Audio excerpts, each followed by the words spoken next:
اعوذ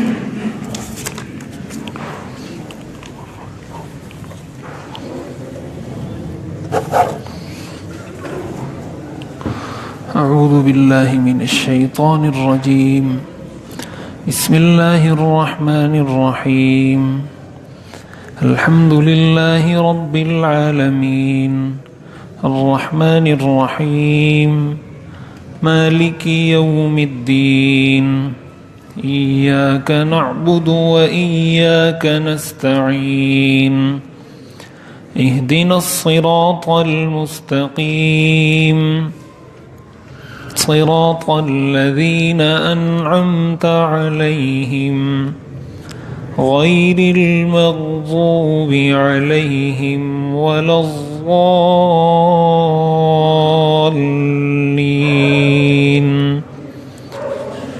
ترجمہ: الحمد للہ رب العالمین، تمام تعریفیں اللہ کے لیے ہیں جو سارے جہانوں کو پالنے والا ہے، الرحمن جو سب پر مہربان ہے، الرحیم نہایت رحم کرنے والا ہے، مالک یوم الدین بدلے کے دن کا مالک ہے، ایاک نعبد ہم تیری ہی عبادت کرتے ہیں، و ایاک نستعین اور تجھ ہی سے ہم مدد مانگتے ہیں، اہدنا الصراط المستقیم ہمیں سیدھے راستے کی ہدایت عطا فرما، صراط الذین انعمت علیہم ان لوگوں کا راستہ جن پر تو نے انعام کیا، غیر المغضوب علیہم ولا الضالین نہ کہ ان لوگوں کا راستہ جن پر غضب کیا گیا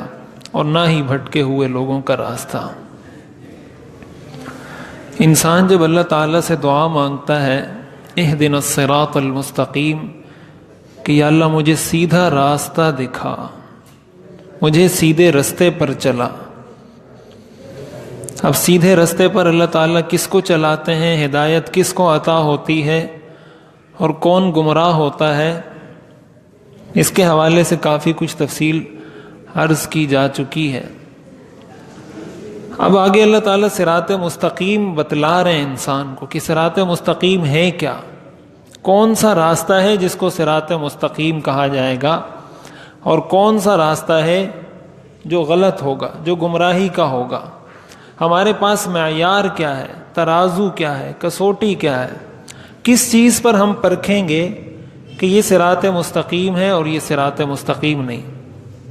آج ہر شخص کنفیوز ہے، لوگ کہتے ہیں کہ ہمیں پتہ نہیں چلتا کہ ہم حق پر ہیں یا باطل پر ہیں، اتنے فرقے بن گئے، اتنے رستے ہو گئے، اتنے بولنے والے ہو گئے کہ پتہ ہی نہیں چل رہا کہ حق کیا ہے، باطل کیا ہے، صحیح کیا ہے، غلط کیا ہے۔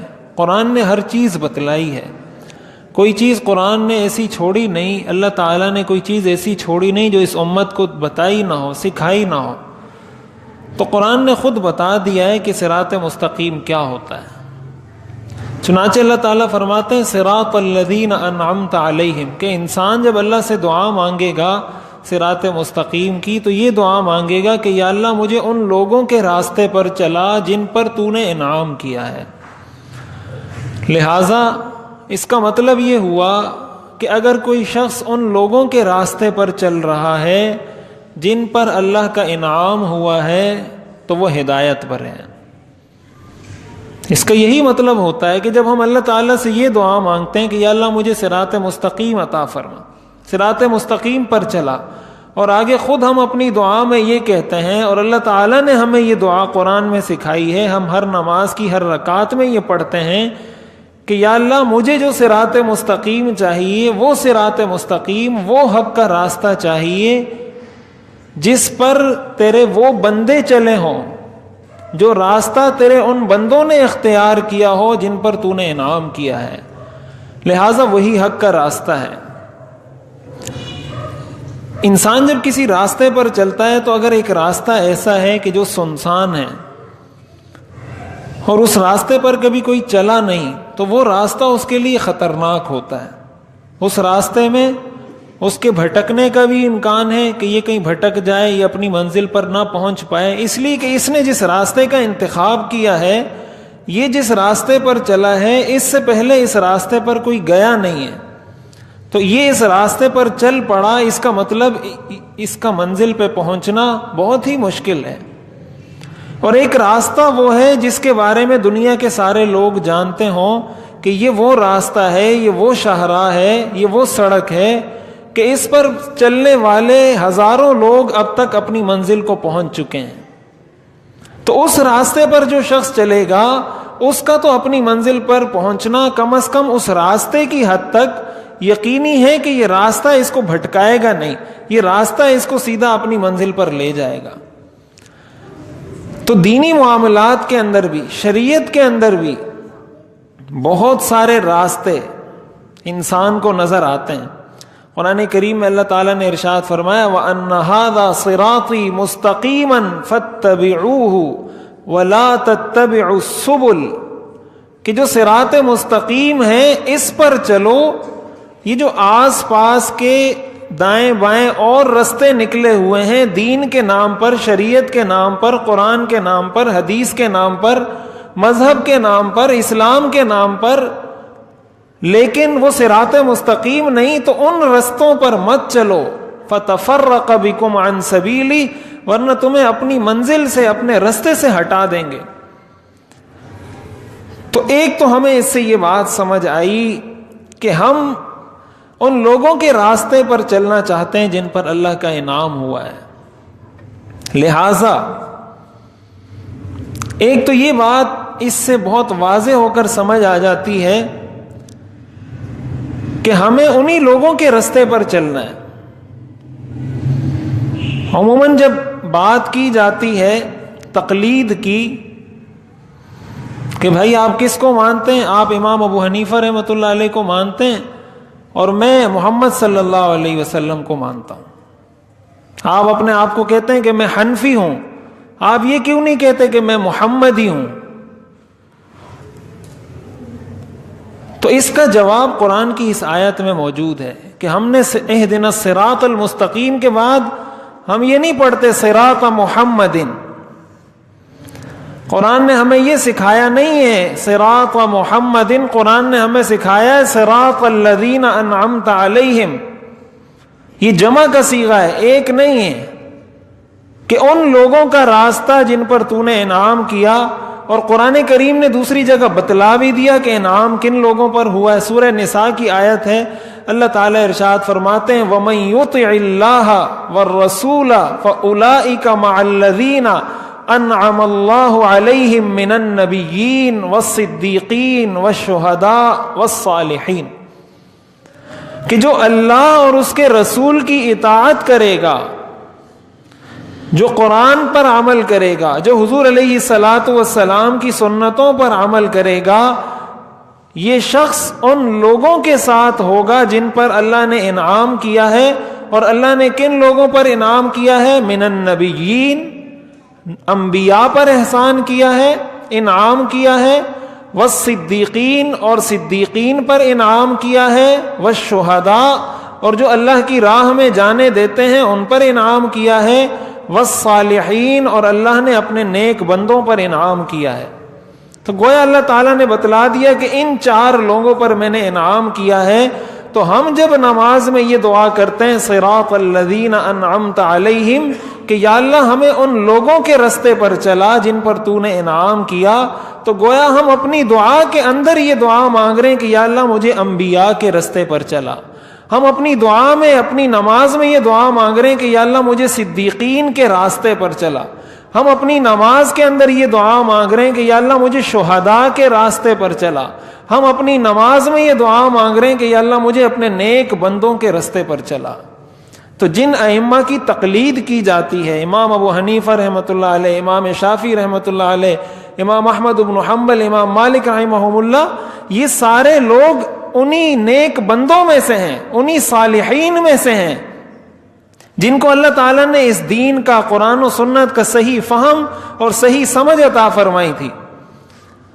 قرآن کریم میں اللہ تعالیٰ نے ارشاد فرمایا وَإِن تَنَازَعْتُمْ فِي شَيْءٍ فَرُدُّوهُ إِلَى اللَّهِ وَالرَّسُولِ وَإِلَى أُولِي الْأَمْرِ مِنْهُمْ لَعَلِمَهُ الَّذِينَ يَسْتَنبِطُونَهُ مِنْهُمْ کہ اگر تمہارا کسی معاملے میں اختلاف ہو جائے تمہیں سمجھ نہ آ رہی ہو کہ اس بارے میں شریعت کا حکم کیا ہے، قرآن اور حدیث کی تعلیمات کیا ہیں، اللہ تعالیٰ فرماتے ہیں فَرُدُّوهُ إِلَى اللَّهِ، تو اللہ سے پوچھو، قرآن سے پوچھو، وَإِلَى الرَّسُولِ سنت سے پوچھو، حضور علیہ الصلاۃ والسلام سے پوچھو، وَإِلَى أُولِي الْأَمْرِ مِنْهُمْ اور ان لوگوں سے پوچھو جن کو اللہ تعالیٰ نے اس علم کے اندر مہارت عطا فرمائی ہے، لَعَلِمَهُ الَّذِينَ يَسْتَنبِطُونَهُ مِنْهُمْ تو وہ لوگ اس کو بہت اچھے طریقے سے جانتے ہیں جو اس قرآن سے اس حدیث سے مسائل کا علم بہت سارے مسائل نکالتے ہیں، نکال کر اسی قرآن سے اسی حدیث سے آپ کو بتاتے ہیں۔ تو جو فقہا نے مسائل مرتب کیے ہیں جس کو فقہ کہا جاتا ہے، یہ فقہ کوئی خود ساختہ چیز نہیں ہے، یہ فقہ کوئی ایسی چیز نہیں کہ فقہا نے اپنی طرف سے کوئی چیز بنا لی۔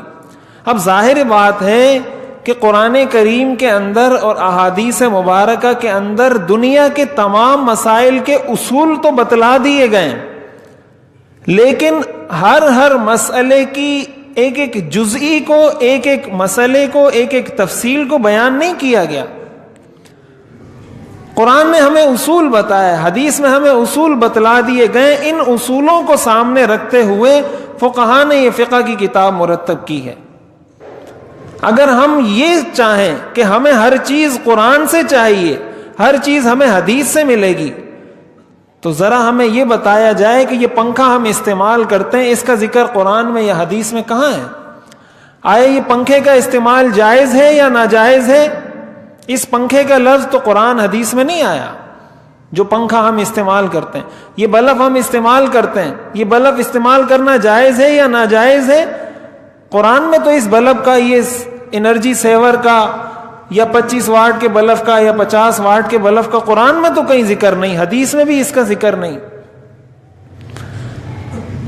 تو اس لیے ہر چیز کے بارے میں یہ سوچنا اور یہ کہنا کہ بھائی یہ بات تو قرآن میں نہیں، یہ فقہا نے اپنی طرف سے بتا دی، یہ تو فقہا نے ہی بتایا نا کہ پنکھے کا استعمال جائز ہے، یہ تو ہمیں فقہا نے، فقہ نے بتایا کہ اس بلب کا استعمال جائز ہے، یہ تو ہمیں فقہا نے بتایا کہ اس گھڑی کا استعمال کرنا جائز ہے، یہ تو ہمیں فقہا نے بتایا کہ پکی چھت ڈالنا جائز ہے یا ناجائز ہے، پکا فرش بنانا جائز ہے یا ناجائز ہے، یہ ساری چیزیں تو ہمیں فقہا نے بتائی ہیں۔ اور فقہا نے کوئی اپنے گھر سے اپنی مرضی سے کوئی چیز نکال کے نہیں بتائی، یہ وہی لوگ ہیں صراط الذین انعمت علیہم، جن پر اللہ نے انعام کیا، اللہ تعالیٰ نے ان کو علم کی دولت سے نوازا، تو اس کے بعد انہوں نے یہ سب کچھ عطا کیا ہے اور یہ سب کچھ قرآن اور حدیث سے نکالا ہے۔ اور یقیناً یہ امت پر ان ائمہ کا بہت بڑا احسان ہے، یہ امت پر اتنا بڑا احسان ہے کہ اس احسان کا بدلہ یہ امت ادا نہیں کر سکتی، اس لیے کہ اگر یہ چیزیں ہمارے لیے چھوڑ دی جاتی کہ ہم اس سے مسائل نکالیں۔ یہ وہ ائمہ ہیں، امام ابو حنیفہ رحمۃ اللہ علیہ تابعی ہیں، انہوں نے صحابہ سے ملاقات کی ہے، کئی صحابہ کے شاگرد ہیں، تو قرآن اور حدیث کا صحیح فہم ان کو نصیب ہوا ہوگا یا آج 14 صدیاں گزرنے کے بعد، 14.5 صدیاں گزرنے کے بعد آج کا کوئی اٹھ کے کھڑا ہو اور کہے کہ میں جو قرآن کو سمجھا ہوں صحیح سمجھا ہوں اور آج سے پہلے جتنے لوگوں نے قرآن کو سمجھا ہے غلط سمجھا ہے؟ اگر یہی بات ہے تو پھر صراط الذین انعمت علیہم کا کیا مطلب؟ جب ہم یہ دعا مانگتے ہیں کہ جن پر تو نے انعام کیا ہمیں ان کے رستے پر چلا، اس کا مطلب حق راستہ وہ ہے جس پر مجھ سے پہلے بہت سارے لوگ چل چکے ہیں۔ اگر مجھ سے پہلے حق راستے پر کوئی نہیں چلا تو صراط الذین انعمت علیہم کا کیا مطلب؟ تو ہم اپنی دعا کے اندر اس بات کا اقرار کرتے ہیں۔ حضور علیہ الصلوۃ والسلام نے ارشاد فرمایا ان هذه الامه لا تجتمع على الضلالہ ان اللہ لا یجمع امتی علی الضلالہ، یہ ترمذی شریف کی روایت ہے کہ اللہ تعالیٰ میری امت کو کسی گمراہی کے راستے پر جمع نہیں ہونے دیں گے، یعنی ایسا نہیں ہو سکتا کہ دنیا کے سارے علماء، دنیا کے سارے ائمہ ایک ناجائز کام پر متفق ہو جائیں، وہ اجماع کر لیں، اتفاق کر لیں کہ یہ کام ایسا ہی ہے، حالانکہ حقیقت میں ویسا نہ ہو۔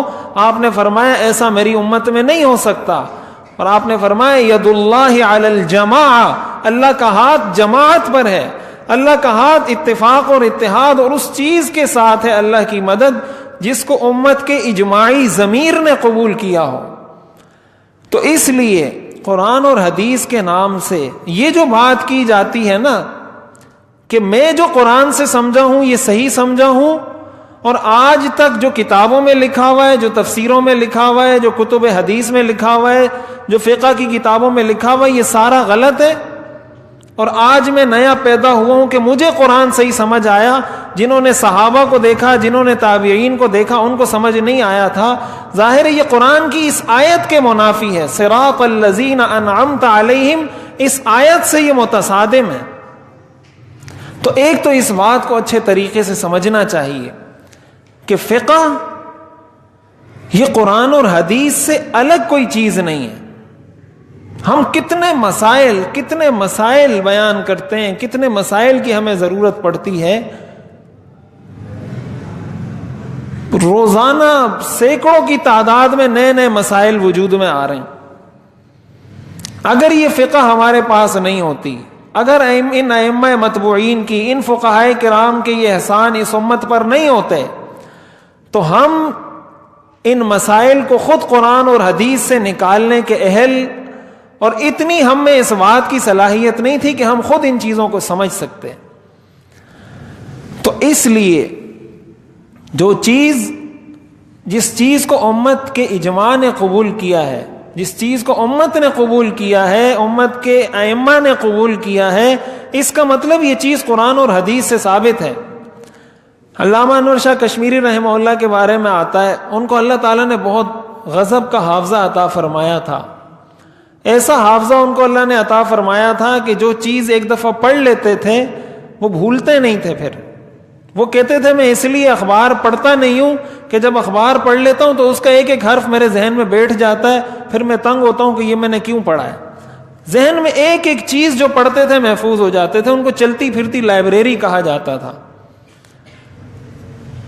20 سال پہلے جس کتاب کا مطالعہ کیا ہوتا تھا، 20 سال بعد بھی ان کو وہ کتاب حرف بحرف یاد ہوتی تھی۔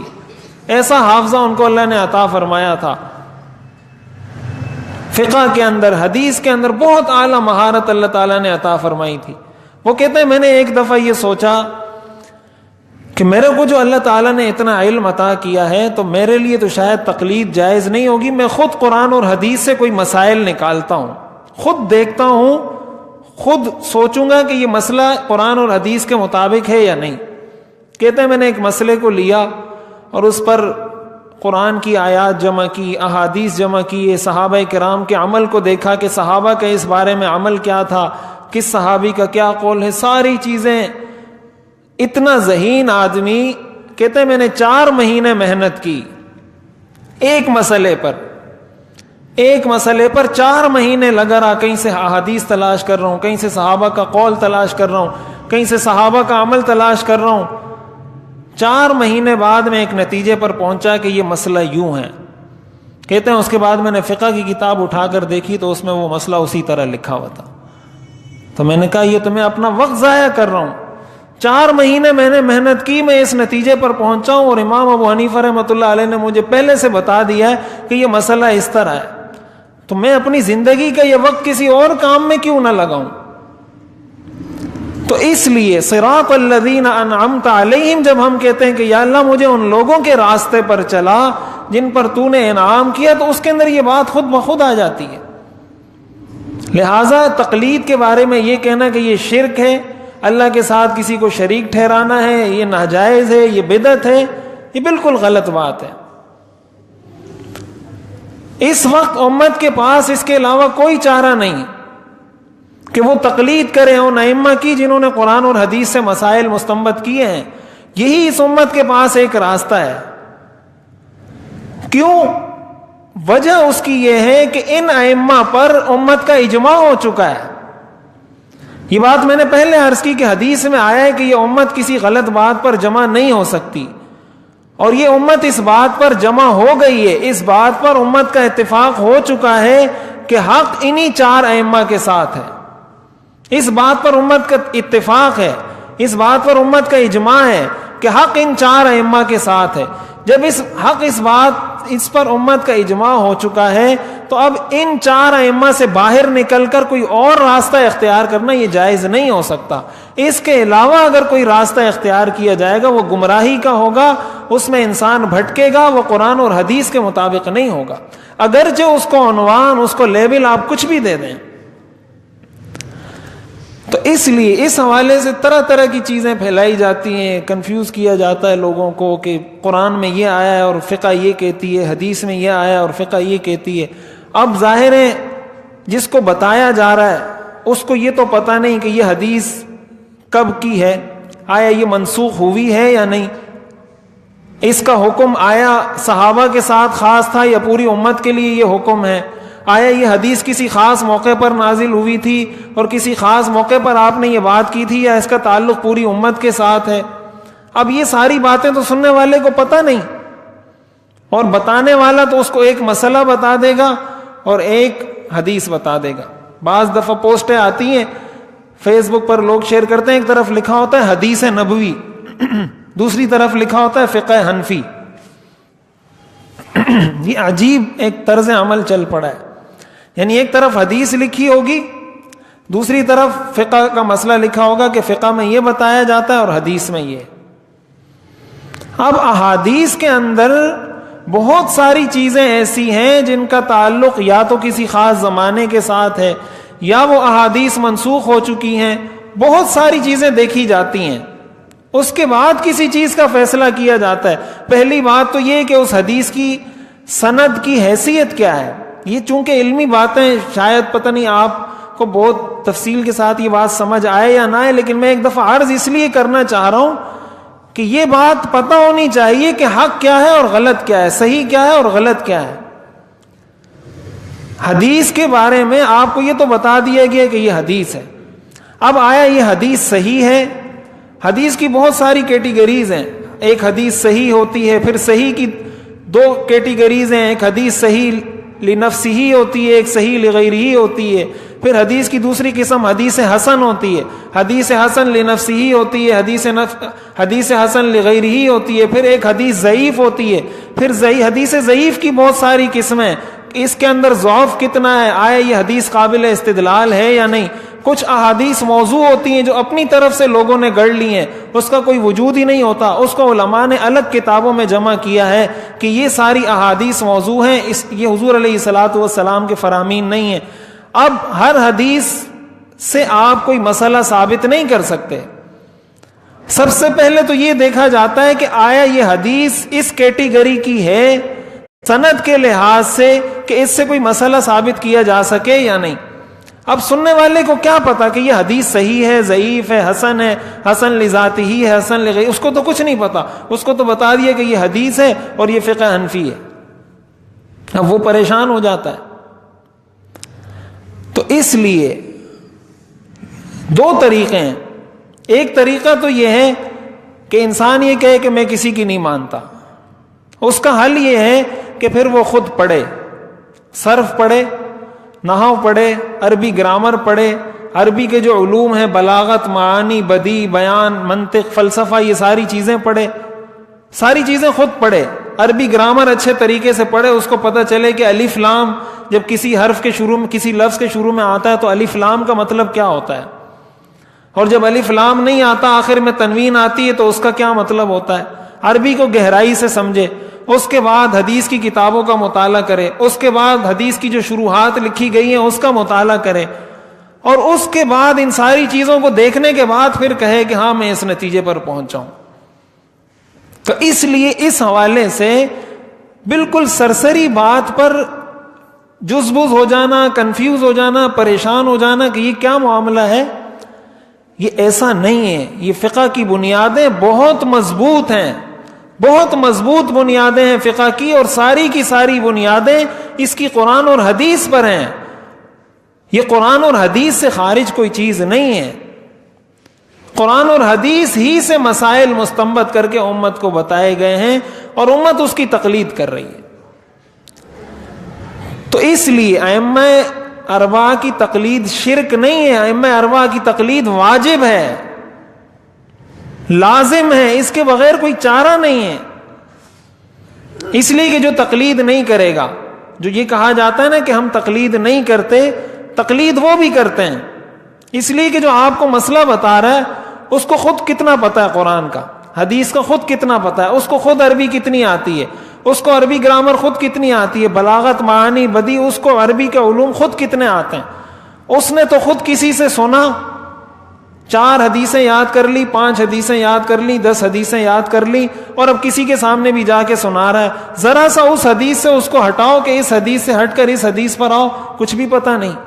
تو اس کا مطلب وہ تو خود تقلید کر رہا ہے, اور وہ تقلید کر رہا ہے ایک ایسے شخص کی جو اس زمانے کا ہے, اور ہم تقلید کر رہے ہیں اس امام کی جو صحابہ کے شاگرد ہیں. تو اس کا مطلب پھر تو یہ زیادہ بہتر ہے کہ ان لوگوں کی تقلید کی جائے جنہوں نے صحابہ سے پڑھا ہے, بنسبت ان لوگوں کی جو آج کی پیداوار ہے, اور انہوں نے دین کا وہ ایک نئی وہ چیز متعارف کروائی ہے دین کے اندر جو دین کا حصہ نہیں. مثلا یہ 3 طلاق کا مسئلہ ہے, ایک مجلس میں 3 طلاقیں دی جاتی ہیں تو اس سے 3 طلاقیں واقع ہو جاتی ہیں. اس پر چاروں ائمہ کا اجماع ہے. امام ابو حنیفہ رحمۃ اللہ علیہ کا بھی یہی مسلک ہے کہ ایک مجلس میں جو 3 طلاقیں دی گئی ہیں وہ 3 ہیں, اس کے بعد میاں بیوی ایک دوسرے کے لیے حلال نہیں ہے. امام مالک رحمۃ اللہ علیہ کا بھی یہی مسلک ہے, امام شافعی رحمۃ اللہ علیہ کا بھی یہی مسلک ہے, امام احمد بن حنبل رحمۃ اللہ علیہ کا بھی یہی مسلک ہے. آپ مجھے بتائیں کہ یہ چاروں ائمہ نے قرآن اور حدیث کو غلط سمجھا تھا.